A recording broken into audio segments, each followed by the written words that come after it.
Hello everyone, সবাইকে জানাই আমার নতুন একটা ভিডিওতে অনেক অনেক ভালোবাসা আর অনেক অনেক স্বাগত। আশা করি তোমরা সবাই খুব ভালো আছো, আমিও খুব ভালো আছি। আজকে ভিডিওটা শুরু করছি সন্ধ্যে 6টা থেকে। সারাদিনে আমি আজকে কোনো ভিডিও করতে পারিনি, শরীরটা খুব একটা ভালো ছিল না। সকালবেলা এমনিতে কালকে সারা রাত্রিবেলা আমার ঠিকমতো ঘুম হয়নি। বিয়েবাড়িতে বিরিয়ানি খেয়ে মানে শরীরটা এত হাঁসফাঁস করছিল বাড়িতে এসে সারা রাত্রির, তো সে কারণে কালকে রাতে ঠিকমতো ঘুম হয়নি আমার। তারপরে উঠেছি সকালবেলাও যে ঘুমাতে পেরেছি তা না, সকালবেলা যেহেতু মেয়ের পড়া ছিল সে কারণে সকালবেলা উঠেছিলাম। তারপরে তো যাই হোক, ম্যাডাম আজকে আসতে পারেনি সকালবেলা, তো ম্যাডাম কিছু হোমওয়ার্ক দিয়েছিল, সেই ঘুম ঘুম চোখে মেয়েকে সেই হোমওয়ার্কগুলো করালাম। তারপরে দিদি কাজে এসেছিল। তারপরে রান্নাবান্নাও সেরকম কিছু করতে পারিনি আজকে, শুধু সিদ্ধ ভাত করে রেখেছিলাম, ডাল সিদ্ধ করেছিলাম আর ডিমের অমলেট করেছিলাম। রান্নাবান্না সেরকম কিছু রান্নাও করতে পারিনি, শরীরটা খুবই খারাপ ছিল।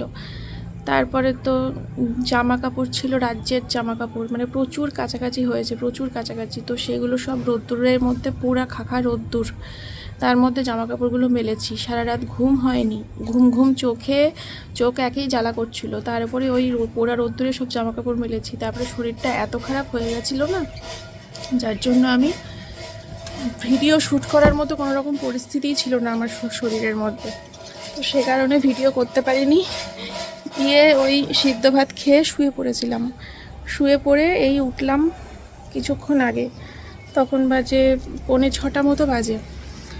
সোমনাথ এসে আমাকে ডাক দিল যে আমাদেরকে এক্ষুনি বেরোতে হবে, একটা জায়গা থেকে ফোন এসেছিল, তো সেই বিষয়ে তো আমাদেরকে এখন সেখানে যেতে হবে, কিছু দরকারি কাজ আছে সেখানে আমাদের, তো সে কারণে উঠলাম। না হলে হয়তো আমি আরও কিছুক্ষণ বিছানার সাথে লেপ্টেই থাকতাম। তো আমি এখন উঠে স্নান টান করলাম, স্নান করে উঠে সন্ধে দিলাম, সন্ধে দিয়ে এই যে এখন রেডি হব।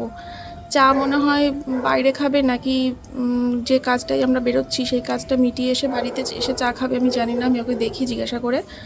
ঠিক আছে, তো চলো সঙ্গে থাকো। এই সন্ধ্যে 6টা থেকেই হয়তো ব্লগটা 5-10 মিনিটের হলেও হয়ে যেতে পারে, বলা যায় না, যেহেতু একদম অবেলায় ভিডিওটা শুরু করলাম।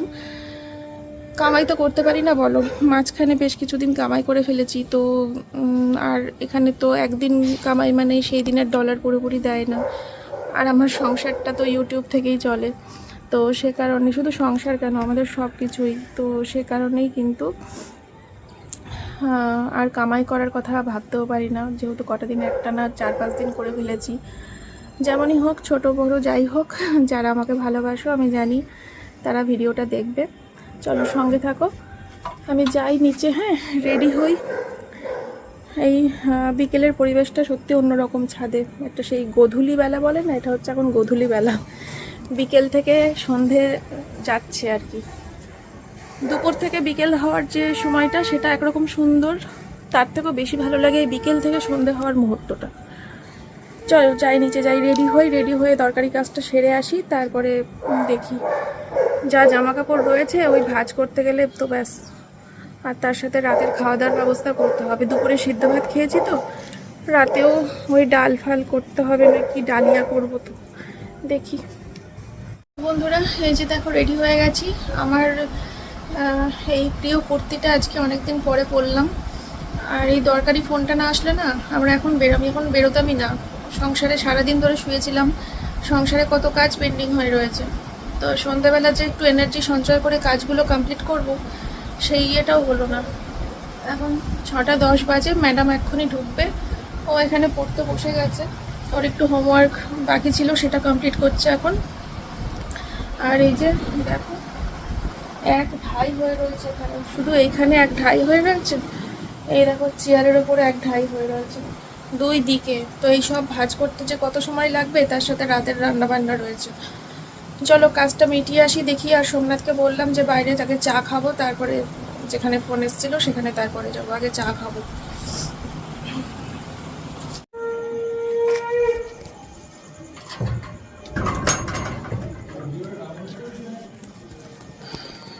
হ্যাঁ চলো, সোমনাথ গাড়ি বের করছে।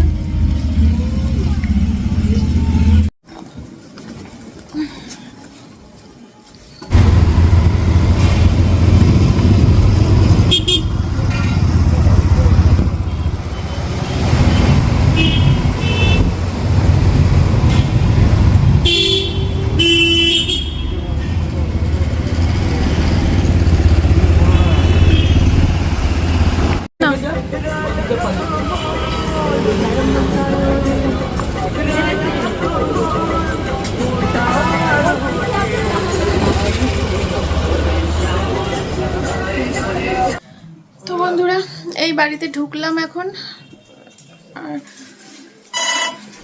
বললাম না দরকারি ফোন এসছে, আর সঙ্গে সঙ্গে বেরিয়ে গেছিলাম, সেরকম কিছু বলতে পারিনি তোমাদেরকে। তো যাই হোক, সব কাজ মিটিয়ে আসলাম। এখন তোমরা ভাবছো যে কোথায় গেছিলাম, এমন কি দরকারি ফোন আসলো যে হুটো পাটা করে বেরিয়ে গেলাম। আসলে গেছিলাম মিস্ত্রির বাড়িতে।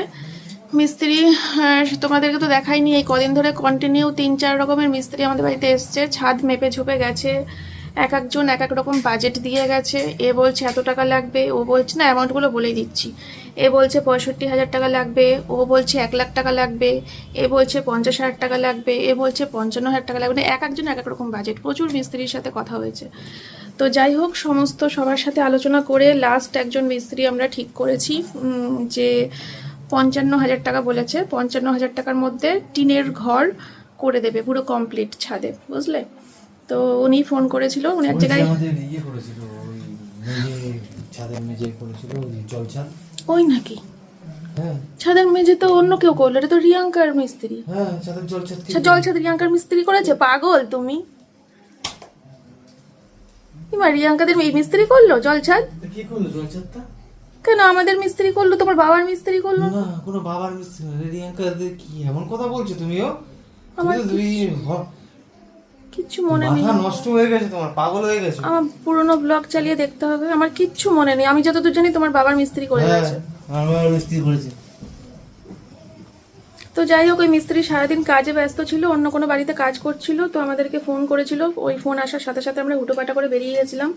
তো ওনার হাতে আজকে 30,000 টাকা অ্যাডভান্স দিয়ে এসেছি, আর কালকে বোধহয় মালপত্র ঢুকবে আমাদের বাড়িতে। মালপত্র বলতে টুকটাক যা যা লাগে বোঝোই, টিনের ঘরই করছি, পাকা করছি না।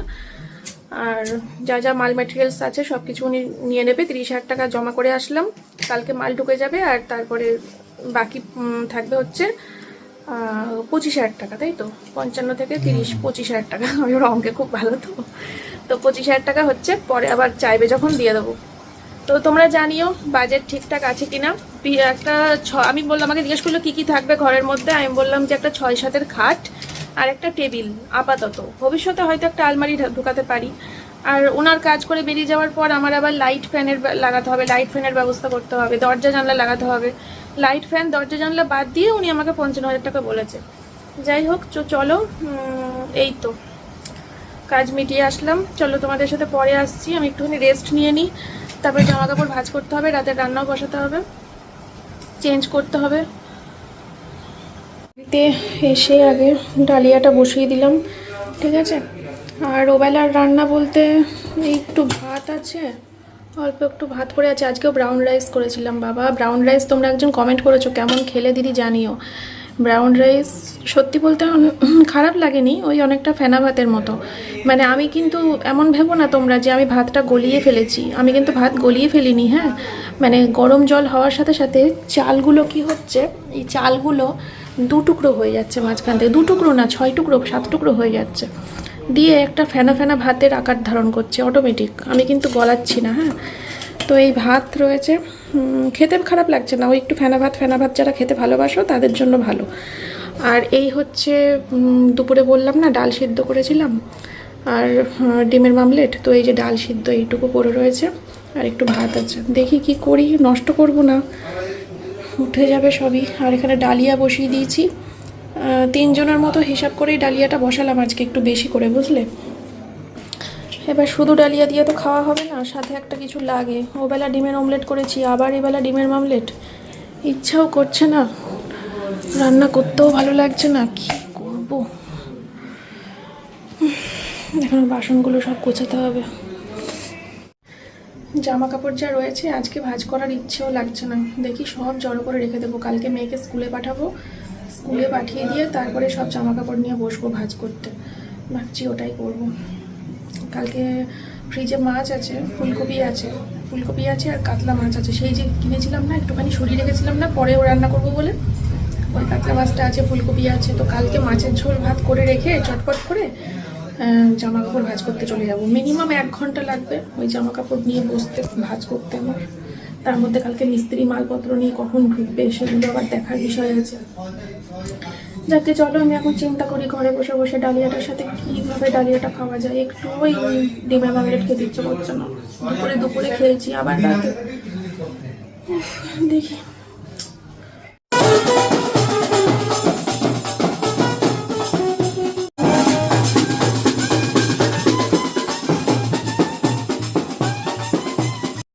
যেই টের পেয়েছি যে বাড়িতে বউ ঢুকছে আমি সঙ্গে সঙ্গে ছাদে চলে এসেছি বউকে দেখাবো বলে। মানে তোমাদেরকে দেখানোর থেকেও বড় কথা আমার নিজের খুব দেখতে ইচ্ছে করছিল। এই যে বউকে বরণ করে ঢোকাবে এই মুহূর্তগুলো না সত্যি সারাটা জীবনের ব্যাপার ওই বউটার, তাই না বলো? সারা জীবন মনে গেঁথে থাকবে যে আমাকে আমার এরমভাবে বরণ করে ঢুকিয়েছিল ভেতরে। তো যাই হোক, এটা একটা খুব সুন্দর একটা মুহূর্ত, তো তার জন্য আমার নিজেরও খুব দেখতে ইচ্ছে করছিল। তো তার জন্য ছুটে ছাদে চলে এসেছিলাম, ভাবলাম তোমাদেরকেও দেখাই। তো দেখো কি ভালো লাগছে দেখতে। তো যাই হোক, আমার সাথে এত কিছু হয়নি, ইনফ্যাক্ট আমার সাথে কিছুই হয়নি। আমি যখন শ্বশুরবাড়িতে আসি আমার তো জানোই মানে কিভাবে বিয়ে হয়েছিল, আমার তো অনুষ্ঠান করে বিয়ে হয়নি যে এইসব অভিজ্ঞতা বা এই ভালো লাগা স্মৃতিগুলো আমার স্মরণে থাকবে, মাথায় থাকবে। তো এই জিনিসগুলো আমি পাইনি। তবে হ্যাঁ, যেটুকু পেয়েছি সেটুকু হচ্ছে যখন মানে ফার্স্টে তো মাসির বাড়িতে গেছিলাম পালিয়ে, তারপরে যখন মাসির বাড়ি থেকে যখন রানাঘাটে আসি, রানাঘাটে এসে কিন্তু আমার ননদের যে শ্বশুর বাড়ি, ওরা তো মানে ননদের বর তো আমাদের ছোটোবেলাকার বন্ধু হয়, তোমরা তো জানো। তো আমরা ওই ননদের বরের বাড়িতে মানে টুকাই আমাদের বন্ধু হয়, ওই টুকাইয়ের বাড়িতে উঠেছিলাম। আর টুকাইয়ের মা যতটা পসিবল হয়েছে আমাকে বরণ করে বাড়িতে তুলেছিল আর কি, বরণ করেছিল। তো সামান্য কিছু আর কি। তো সেইটাই আমার সারা জীবনের একটা সুখের স্মৃতি, অনেক ভালো লাগা। তো এখানে সমস্ত নিয়মগুলোই কিন্তু মানা হচ্ছে। আর ছাদে এসে দেখি কি বর্দি আমি ভয়েস দিতে গিয়ে হেসে ফেলেছি। ছাদে এসে দেখি কি বর্দিও ভিডিও করছে গাছের ফাঁক দিয়ে, আর বর্দি আমাকে দেখে নাচছে, আর আমিও নেচে দিয়েছি। আমার নাচটা দেখতে গেলে কিন্তু বর্দির চ্যানেলে যেতে হবে, ঠিক আছে? তো আর বলো না, কি রগর, মানে আমিও করছি ও করছে, আমি টের পাইনি। আর সামনে তোমরা খেয়াল করছো কিনা জানি না, ওই দিকে যে এই যে বেগুনি কালারের পর্দাটা দেখতে পাচ্ছ, এর পাশেই রয়েছে হচ্ছে ছোটো মার রান্নাঘরের জানলা। এবার ও ওই রান্নাঘরের জানলা দিয়ে হাত বাড়িয়ে দিয়ে ও ভিডিও করছে। মানে জাস্ট আমরা পরপর তিনটে ঘরেই এরকমভাবে ভিডিও করছি। ও তো ছাদে যেতে পারেনি, ও রান্নাঘরের জানলা দিয়ে করছে, আমি আর বর্দি ছাদ থেকে ভিডিও করছিলাম। এবার আমি তো মানে ভাবতেও পারিনি যে বর্দি সে ছাদে থাকবে। আমি তো মেয়েকে নিয়ে ছাদে এসেছি ভিডিও করব বলে। মেয়ে বলছে, মা দেখো দেখো জেম্মা দেখো দেখো ছাদ থেকে ও মা জেম্মাও ভিডিও করছে। আলম কই রে। তারপরে কি রগর জানো না, আমি হাসতে হাসতে আমার পেট ব্যথা হয়ে গেছে। যাই হোক, তো এখানে দেখো বেশ ভালো লাগছে। এরপরে তো সেই এই যে কী বলে এটাকে, দুধের মধ্যে আলতা দেয় বোধহয়, ঠিক মতো জানিও না বাবা। তো ওর ওপরে পা দিয়ে তারপরে সেই ঢুকবে, আর তারপরে সেই চাল ফেলতে হয়। মানে দারুণ লাগে এই সমস্ত নিয়মগুলো না, জাস্ট হার্ট টাচিং নিয়ম সব, ভীষণ ভালো লাগে। তো এগুলোই দেখছিলাম মন প্রাণ ভরে, আর ভাবছিলাম যে পরের জন্মে আমি আর পালাবো না। পরের জন্মে আমি যদি মনে থাকে আমি পরের জন্মে পালিয়ে বিয়ে করব না। আমি পরের জন্মে যত যাই হয়ে যাক বাড়িতে রাজি করাবো, আর যদি বাড়িতে রাজি না হয় তাহলে আমি কুমারী থাকবো, তাও ভালো।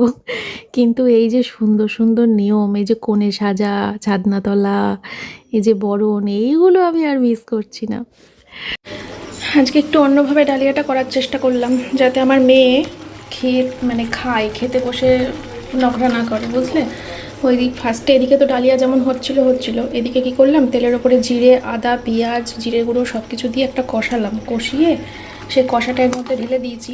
এবার নামানোর সময় দেবো একটু গরম মশলা। মানে কি করতে চাইছি বলো তো, অ্যাকচুয়ালি ওই চাল ডালের খিচুড়ি আমি যেভাবে করি না, ওই চাল ডালের খিচুড়ির প্রসেসটাই করতে চাইলাম। একটু পেঁয়াজ ভেজে এর মধ্যে দিলাম, আদা একটু ভেজে দিলাম, জিরে গুঁড়ো, গোটা জিরে, একটু অন্যরকম গরম মশলা নামানোর সময়, বুঝলো তো? মানে দেখি তাহলে আমার মেয়ে যেন খেতে বসে চেঁচামেচিটা না করে, বুঝলে?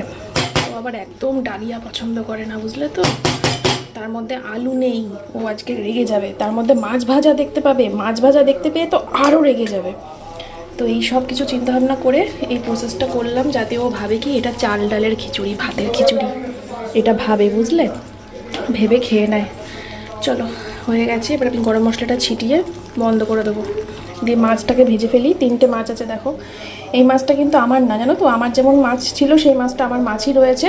এটা হচ্ছে আমার শাশুড়ির। আমার শাশুড়ি 3 টুকরো মাছ ফ্রিজে রেখে গেছিলো বেশ কদিন আগে। এবার নিচ্ছে না, কতদিন হয়ে গেল। আমি ফোন করলাম এই মাত্র, ওরা মনে হয় ভুলেই গেছিলো ওই মাছগুলোর কথা। আনলাম যে তা তোমরা তো নিচ্ছ না, আমি ভেজে খেয়ে নিলাম। বলছে হ্যাঁ হ্যাঁ হ্যাঁ খেয়ে নাও, কবের থেকে পড়ে রয়েছে। আনলাম হ্যাঁ, মাছগুলো ভেজে নিলাম ডালে। তাহলে চলো, হয়ে গেছে। দেখো, সব জামা কাপড় বিছানায় যেগুলো ছিল ওগুলো নিয়ে এসে চেয়ারের উপর রেখে দিয়েছি। আর দারুণ লাগছে না দেখতে, একদম ঢ্যাপের খই।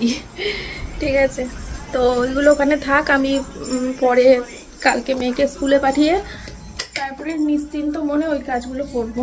ঠিক আছে, এখন আমার ভালো লাগছে না। এখন বাজে রাত্রির 11টা। তো আমি এখন শোবো, বুঝলে তো। না, শোয়ার আগে একটা বড় কাজ আছে গো, সেই বড় কাজটা করেই শোবো, জানো তো।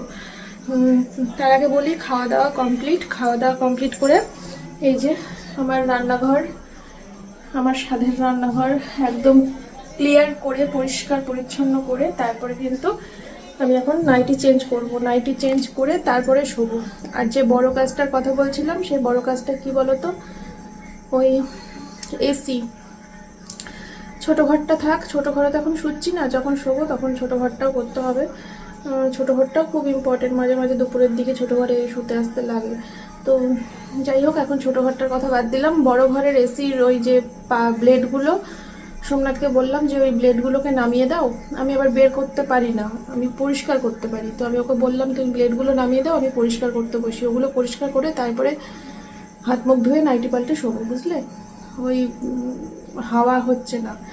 এসি 16তে দিয়েছি, 16তে দিলেও ঘর গরম থাকছে, বুঝলে। ওই মানে পুরো গরমকালটা, পুরো শীতকালটা গেল তো, ওই জন্য ওই ব্লেডগুলো এতদিন ইউজ হয়নি, এসিটা এতদিন ইউজ হয়নি, ধুলোমুলো জমা গেছে। এখন পরিষ্কার না করলেই নয়। প্রচণ্ড গরম পড়ে গেছে আমাদের এখানে, প্রচণ্ড গরম, থাকা যাচ্ছে না। আকাশ পাপড়িরা এসেছিল, ওরা এসে বলছে পিসি তোমাদের এখানে এত গরম, আমাদের ওখানে এখনো প্রচণ্ড ঠান্ডা। বললাম বাবা, গ্রাম না আসলে, গ্রামের দিকটা এরকম ঠান্ডা থাকে এখনো, কিন্তু আমরা তো টাউনে, খুব কষ্ট। যাই হোক, চলো এখন যাই। সোমনাথ ওই খেলা দেখছে আর হাততালি মারছে। কখন থেকে বলে যাচ্ছি যে ওই কাজটার জন্য আমি দেখো দাঁড়িয়ে রয়েছি তখন থেকে। আমার কিন্তু সবই হয়ে গেছে, এসিটা পরিষ্কার না করে আমি শুতেও পাচ্ছি না। ওই একটা কাজের জন্য ঘুরঘুর করছি।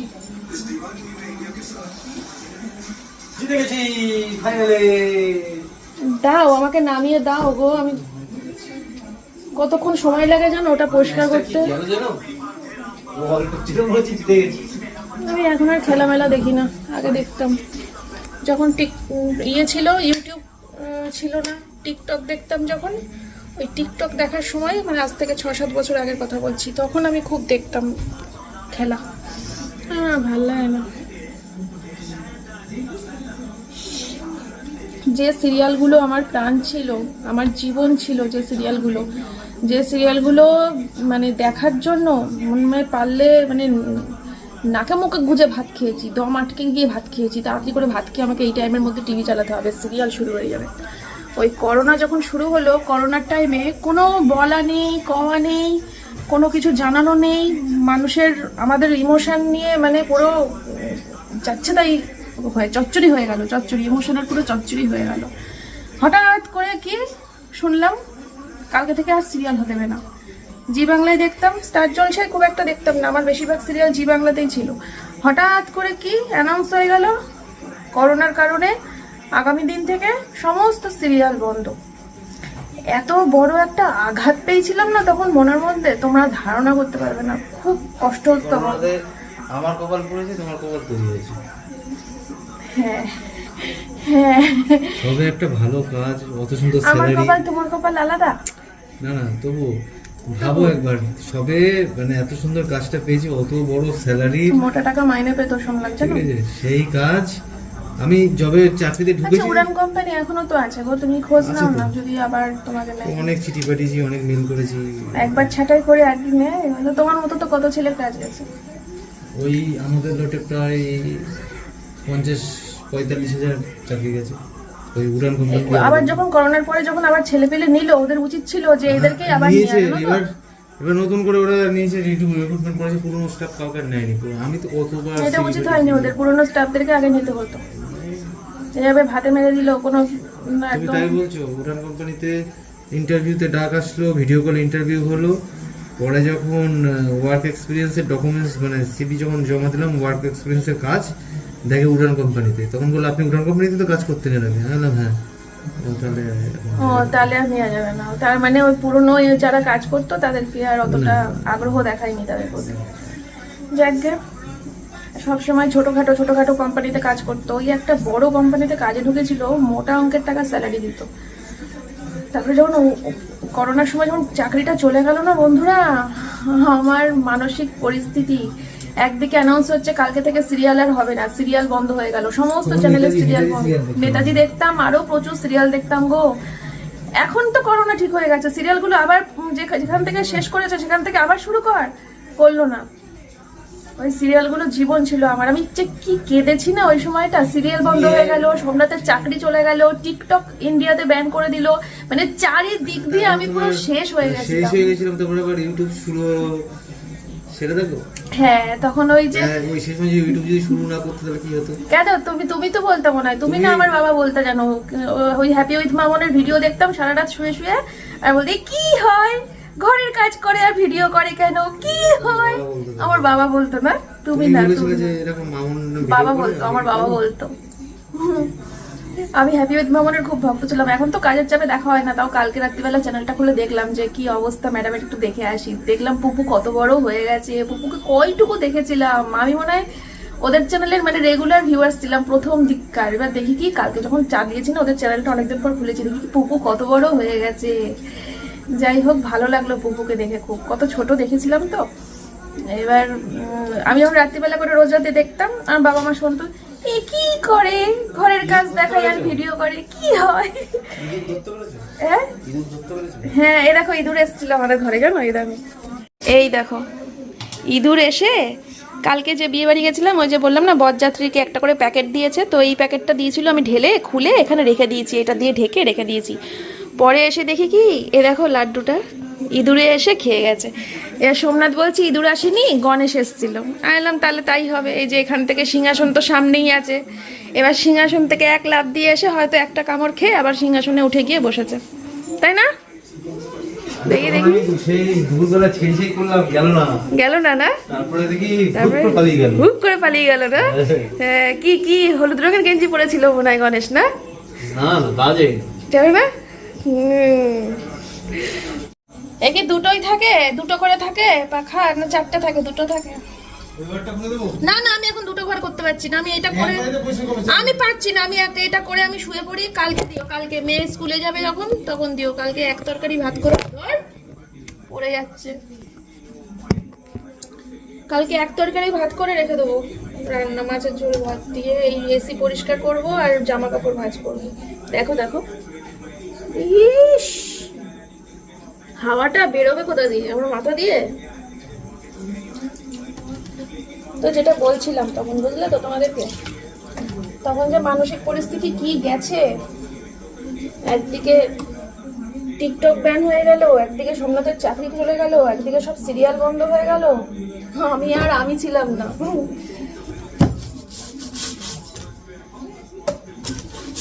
তারপরে যখন দেখলাম যে ওই তখন ইউটিউব দেখে দেখে সময় কাটাতাম।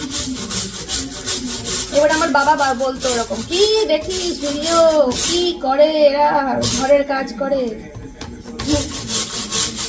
তারপরে একদিনকে সোমনাথ বলল, জানো বর্ষা, এরা মনে হয় ইউটিউবে ভিডিও করে টাকা পায়। ইউটিউবে ভিডিও করে আবার টাকা পাবে, কি সব বলো? বলছে না না, ইউটিউবে ভিডিও করলে এরা মনে হয় কোনোভাবে পেমেন্ট পায়, যেন কোনোভাবে টাকা পাওয়া যায় এখানে ভিডিও করলে। তারপরে ইউটিউবে সার্চ করলাম, এই যে ইউটিউবে ভিডিও বানিয়ে টাকা ইনকাম, এরমভাবে সার্চ ফার্চ করে দেখি হ্যাঁ এখান থেকে তো টাকা পাওয়া যায়। তারপরে শুরু হলো আমার যুদ্ধ, লড়াই, বেঁচে থাকার লড়াই, দুবেলা দুমুঠো ভাত জোগাড় করার লড়াই, বুঝলে? অত সহজ না গো জীবনটা। চলো পরিষ্কার করে নিই। চলো বন্ধুরা, আমি চেঞ্জ করে নিয়েছি, এবার মুখে জলের ঝাপটা মারবো, মেরে ঘরে গিয়ে শুয়ে পড়বো। চুলটা খুলে গেল, বাঁধিনি অবশ্য, টাইট করে রাত্রিবেলা আলগা করে শুই, টাইট করে বেঁধে আমি ঘুমাতে পারি না। চলো গুড নাইট। হ্যাঁ, সবাইকে দেখা হচ্ছে, সবার সাথে দেখা হচ্ছে আবার কালকে সকালবেলা নতুন একটা ভিডিওর সাথে। আজকের মতো এই পর্যন্তই, টাটা, গুড নাইট।